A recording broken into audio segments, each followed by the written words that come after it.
But in 2010, on September 11th, I was in Musa Kela, Afghanistan. And of all days for our unit to move from Camp Leatherneck out to our forward operating position, it was September 11th. And that was a big day for me because I was a young Lance Corporal, never been overseas, had no idea what to expect, what was going on.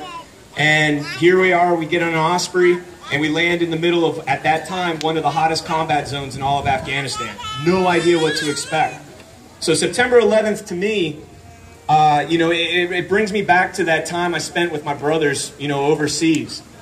I had never been to a Patriot run. Not last year, but the year before that, I was supposed to come. I was going to be on deployment leave after my second deployment to Afghanistan, but unfortunately I was medevaced after that deployment. And my surgery was scheduled on September 3rd once I got back to Walter Reed, and I wasn't able to make it. So I'm really excited to actually be able to come out and hang out with all you guys. It's absolutely awesome to be here. One thing that I wanted to talk about is, with veterans, law enforcement, fire rescue that have been in any type of traumatic situation, right now we're losing veterans at 22 a day. We've lost 10 times more veterans to suicide than we lost in all of Iraq and Afghanistan combined. When I was in Afghanistan, my first deployment, I was walking through a field, and one of my guys in my squad hit an IED, double amputee right off the bat. The squad that was responding, our QRF was coming rushing in. And one of the guys that was coming in, I was a Lance Corporal, he was a Corporal, he outranked me, but he had the litter, the stretcher, and he was carrying it in there. Well, I was the guy in my squad that was deployment medicine certified. I was the guy that was supposed to go in there when the corpsman couldn't get to him.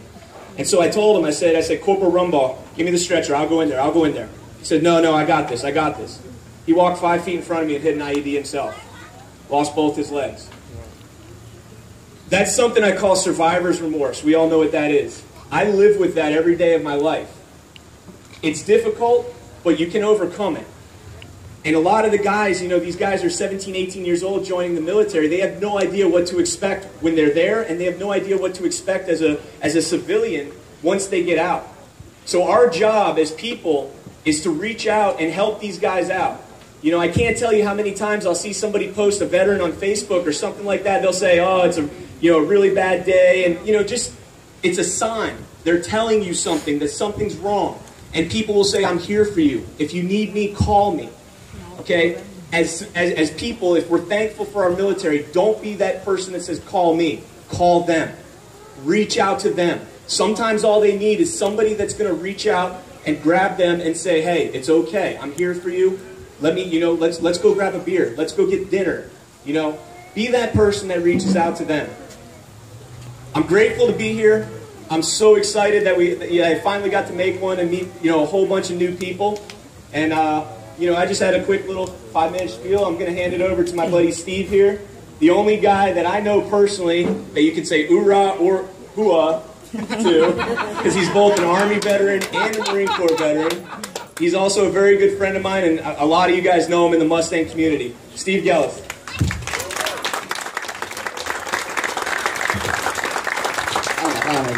That one. What he said was kind of true. I said, no, it is true. With 9/11 being 14 years ago, well, it's going to be in our memory for the rest of our life. There's no questions about it. A couple years ago, we had one of our little warriors, brought a person out here. He said that 9/11 is the modern day Pearl Harbor. And that has stuck with me since, because that's what we went through. But the difference is between Pearl Harbor and 9/11, we actually got to see it live. It wasn't in a newspaper. But since then, so much has happened for individuals. All 2,977 names on here. The 5,000 military that have passed away who took and answered the call, defend every single name on here, and this nation. The 4 individuals at Benghazi. Hell, even the 3 Marines and the sailor in Chattanooga recently. They answered the call and gave with their lives so we all could be here, to answer the call. And now that they're all coming back more and more and more, guys, they need our help. They're just like us. They're brothers, sisters, family members, cousins, whatever. what Brian said was right. If they're posting something and reaching out, reach to them. Good example, a few weeks ago, I got down. Yes, I have survivor's remorse too. It haunts me 5 years now. When I got hit by an IED. I feel like it should have been me instead of the other guys, okay? Sorry, that's me. But, and you know what happened? I posted it up, it's something I never do, and people contacted me. And they actually reached out their hand, and you know what? And I felt 10 times better. One person I want to especially thank is Adrian from Mac. He called me the next day at work, and we talked for 20 minutes. We also had some work time, but thank you to him. But that's how real it is. Yeah, we can act tough, we can be strong, but we're all fighting a battle. And not just saying only military, it's civilian life, police officers, especially lately. Hell, all lives matter. I have to say that right now. Those guys can see just as much bad stuff as anyone who's deployed. We need to be there for their law enforcement, our firefighters. I mean, I have no problem getting shot at, but running in a burning building, hell no. Okay. Much respect to those guys. EMS, it's a lot of people freak out if you have to do any type of surgery or cover blood. Thank you to all those guys. And that's the point that we're trying to make nowadays. It's remember 9/11, remember all these names, but be there for each other. I mean, we're all Americans. It doesn't matter what color you are, where you come from, be proud of your heritage, but you're an American. Be a patriot. That's what this country founded as. And hell, this country started a little town in Concord, Massachusetts, when a couple of guys shot at the British. Look where we are now. We stood together, and we need to keep that going, because so many individuals are trying to take that away from us nowadays. And if we forget about this, then we start forgetting about everything else. 9/11 is going to be the day that everyone's going to stop and take a breath and thank themselves for everything that's going on. But that should be every day. We need to do this and be there for every single person. Like I said, we're all Americans. We're all patriots. Yes, our hobby brought us all here together today, but that's just a piece of machine. Our souls, our mindset, are what really should bring us all together today. We're all one under that flag over there. That's what defines who we are. I'm going to say that number again. 2,977 names in one day.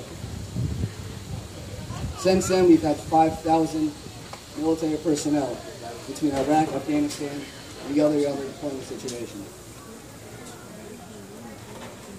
That's one too many in my book. So what we need to do now is just be there for each other. Again, I keep saying that today because that's the point of this. That's the point of using Wounded Warriors Project. It's an organization to help each other. Well, the organization that Brian talked about, for PTSD as well, and suicide. It's not just saying, give them money. It's reach out your hand. Be there for each other. Whether you're military or not. Be a good person. And with that said, every year, I always have this little casket with sand in it. This is to resemble the ashes of every single person that's died for our freedoms since 2001.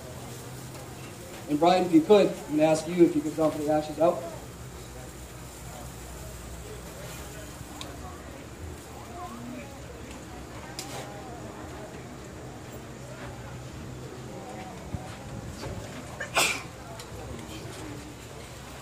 All please remove your hats. Please facing the water.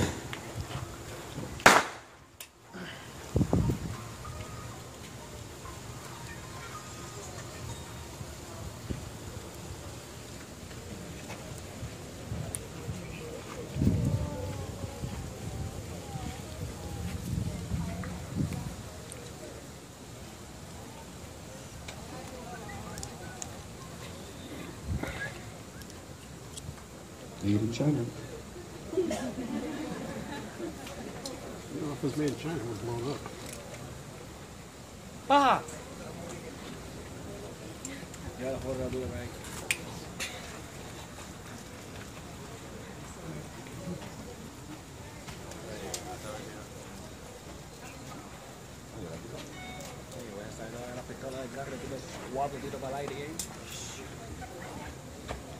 Anybody got a lighter they can run up on?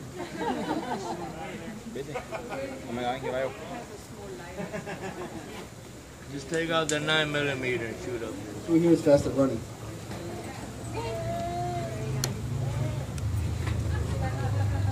Anyone?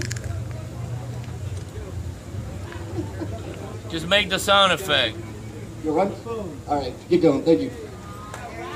Give him a hand of applause. Talk to the boy.